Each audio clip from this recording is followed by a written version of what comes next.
रावतसर नगरपालिका सभागार में मंगलवार सुबह पालिका अध्यक्ष सोना देवी की अध्यक्षता में नगरपालिका मंडल की साधारण सभा बैठक आयोजित की गई। बैठक में पीलीभंगा विधायक विनोद गोठवाल सहित 31 पार्षद भी मौजूद रहे। बैठक में नगरपालिका क्षेत्र में करवाए जाने वाले विकास कार्यों पर विस्तार से चर्चा की गई, जिसमें विभिन्न रोड व नाली निर्माण को लेकर चर्चा करते हुए नाले, नालियों व सड़क निर्माण पर सहमति प्रकट की गई। वहीं विभिन्न वार्डों में काफी वर्षों पहले बनी हुई नालियों की गहराई 2 से 3 फीट हो गई है, जिन्हें नाली के मानकों के अनुरूप तैयार करने का प्रस्ताव भी रखा गया। वहीं नगरपालिका में बड़ी दमकल खरीद करने के लिए, कचरा संग्रहण के लिए 5 ऑटो टिप्पर खरीद करने के लिए व 3 ट्रैक्टर खरीद करने पर सहमति जाहिर की गई। एजेंडा 3 में पुराने रिकॉर्ड का कंप्यूटरीकरण व पेंडिंग फाइलों को भी कंप्यूटरीकृत करने पर सहमति प्रकट की गई है। भूखंडों की ई नीलामी पर चर्चा की गई, जिसमें पार्षद धर्मपाल रेगर ने मांग करते हुए कहा कि ई नीलामी में नीलामी होने वाले प्लाट व दुकान की निशानदेही की जाए, ताकि बोलीदाता को बोली से पूर्व भूखंड का सही तरीके से आंकलन हो सके और उसकी स्थिति का पता चल सके। वहीं पूर्व में निजी हाथों में चल रही नंदी शाला को पालिका द्वारा संचालित करने पर सहमति जाहिर की गई, जिस पर पार्षदों ने कहा कि नगरपालिका द्वारा नंदीशाला केवल औपचारिकता के लिए चलाई जा रही है।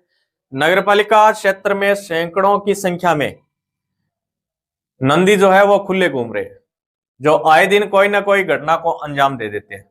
वहीं जगह जगह पर हरा चारा व टाल के पास गोवंश को डाले जा रहे हरे चारे के कारण हो रहे हादसों पर भी ध्यान दिया जाए और टाल संचालकों व गलियों में यहाँ वहां कचरा डालने वाले और हरा चारा डालने वालों को भी पाबंद किया जाए। अधिशासी अधिकारी रजनीश चौधरी ने बताया कि नंदीशाला के लिए कोई चंदा एकत्रित नहीं किया जाएगा। जो भी दानदाता है वह दान अपनी इच्छा से कर सकेगा।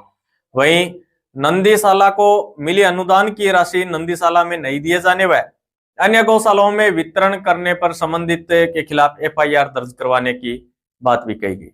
अधिशासी अधिकारी ने रावतसर की नंदीशाला को जिले की नहीं बल्कि राजस्थान की उन्नत नंदीशाला बनाने का विचार प्रकट किया। पार्षद धर्मपाल मेघवाल ने सब्जी मंडी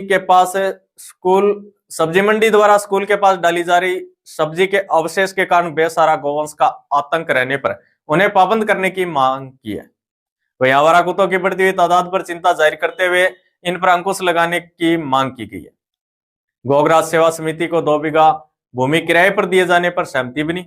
विभिन्न प्रकार के पट्टों के अनुमोदन को लेकर धर्मपाल रेगर ने विस्तार पूर्वक जानकारी पटल पर रखकर पूरी जानकारी दिए जाने की मांग की, जिस पर अधिशासी अधिकारी ने पूरा विवरण प्रस्तुत किया, जिस पर धर्मपाल रेगर ने नगरपालिका के नियमों के अनुरूप ही कार्य करने पर सहमति प्रदान की। रेगर समाज ने छात्रावास के लिए भूमि की मांग की, जिस पर विधायक विनोद कुमार गोठवाल ने सभी समाजों को एकजुट होकर सर्व समाज के लिए छात्रावास की भूमि दिए जाने के प्रस्ताव को रखा। इस प्रस्ताव से सामाजिक एकता व समरसता बढ़ेगी व सामाजिक भेदभाव जो है वो खत्म होगा। बस स्टैंड के पास जाट समाज धर्मशाला के पास स्थित पार्क को जाट समाज को गोद दिया गया। वहीं माहेश्वरी धर्मशाला के पास स्थित पार्क को माहेश्वरी समाज की मांग पर माहेश्वरी समाज को गोद दिया गया। सफाई व्यवस्था को लेकर पार्षदों ने नाराजगी जाहिर की, जिस पर पार्षदों ने इस बार ठेकेदार को पूरे कर्मचारी नहीं लाने के कारण उसको पाबंद करने व जितने कर्मचारी है उतनी राशि दिए जाने की बात कही। वहीं पार्षद सलीम ने नगरपालिका के सफाई कर्मियों को जो अन्य विभागों में बैठे हैं उन्हें अपने मूल स्थान पर लगाए जाने की मांग की है। वहीं ढाब के सौंदर्यकरण पर सहमति बनी। बस स्टैंड पर सबसे ऊंचा तिरंगा लगाए जाने पर सहमति बनी। वहीं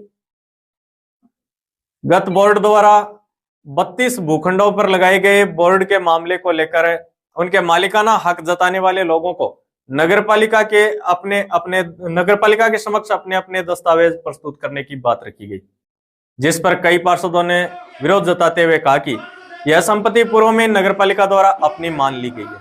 इसे लेकर नगरपालिका उपाध्यक्ष हेमंत पचार और पार्षद गौतम बंसल के बीच होटटोक भी हुई, जिस पर अधिशासी अधिकारी ने कहा कि जो भी पीड़ित है और जिसके साथ भी गलत हुआ है वह अपने दस्तावेज प्रस्तुत कर सकता है व नगरपालिका द्वारा इस पर विचार कर आगामी बैठक में निर्णय लिया जाएगा।